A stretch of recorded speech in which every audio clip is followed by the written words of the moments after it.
hope, to help your life rebound by faith in Jesus Christ. Thank you for joining me today as we continue these moments of devotional thoughts. And we're going to continue in the series in the book of Acts, and in particular Acts chapter 1 today, as we look at Acts chapter 1, beginning at verse 12 and reading through to verse 14. And this is what we read in those verses. Then the apostles returned to Jerusalem from the hill called the Mount of Olives, a Sabbath day's walk from the city. When they arrived, they went upstairs to the room where they had been staying. Those present were Peter, John, James, and Andrew, Philip and Thomas, Bartholomew and Matthew, James son of Alphaeus and Simon the Zealot, and Judas son of James. They all joined together constantly in prayer, along with the women and Mary, the mother of Jesus, and with his brothers. Well, as you remember from the last time, the disciples were gazing upward, kind of lost in the moment of Jesus' ascension, when angels speak to them and tell them to basically get on with what they're supposed to be doing. And it seems to me that the angel's message really jarred the disciples back to reality and sent them back to the upper room. And so we read now, starting in verse 12, that they're back in the upper room. So now what? There they are, called to wait. And Jesus' word to them was, don't leave Jerusalem. And by saying don't leave Jerusalem, it seems to me that he's mitigating against their discouragement in the silence and in the waiting.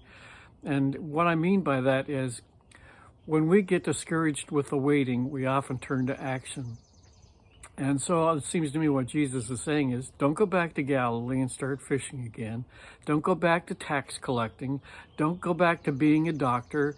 Don't go back to your political ambitions. Stay and wait in Jerusalem. Why? Because there's a promise that was given to them that they would receive a gift. What was the gift?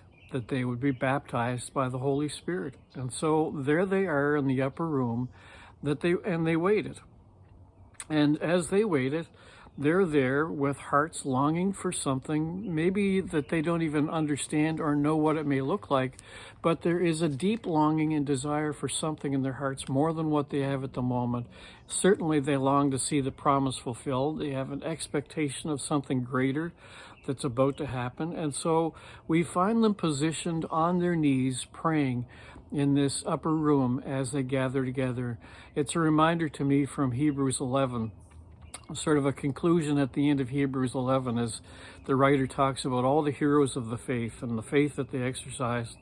And then the sort of a summary comment is, and so many of these people died without actually receiving the promise that they were given. Well, here is a promise that was given, that was about to be fulfilled, and they were waiting. Now, it seems to me when we talk about waiting that there's a challenge that goes with waiting, and it's the need for patience as we wait. And for us today, that may be even more critical to have patience, because we live in an ASAP world. We want what we want it, only we want it yesterday. So we live in a world of same-day delivery, overnight delivery. We want what we want very quickly.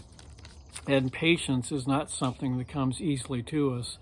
And so there's the challenge of the waiting and having patience. There's also the challenge of timing, because there's usually a difference between our timing when we want things and God's timing when he wants to give it.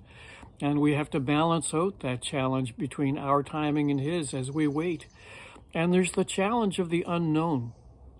What we think we're getting and what we think we should get, and what God actually gives. And there is a question of the unknown here for the disciples as they wait in the upper room. All they know is they're supposed to get baptized with the Holy Spirit, but what in the world does that look like? They have no idea, because they haven't had that experience yet. And so what we see is them joined together constantly in prayer. That's the posture of waiting in prayer. And we read that it's not just the apostles, it's about 120 people that are gathered together in this upper room. And the upper room is generally a second story, obviously, but it's purposeful because it's above the din of the market noise and the street noise, and allows them a place of solitude and quiet where they can actually wait in prayer. And so what we see here as they're called to wait is the right response of praying continually. That's what Luke records for us here. They prayed continually to be patient and to wait for the promise that the Father would give to them. Well, I'm not sure what your circumstances are today. Maybe that God's had you in a holding pattern. Maybe he's saying to you, wait on something. And I understand that's not easy. But here's the thing. It wasn't easy for the disciples either, but they did. And in their faithful waiting, as they prayed continually, there was a fulfillment of the promise. And I trust, and I hope that you can trust, that as you wait, you will see God act and move in a way that answers your waiting. And so may the Lord be with you and grant you patience and endurance as you wait on him for whatever it lies ahead.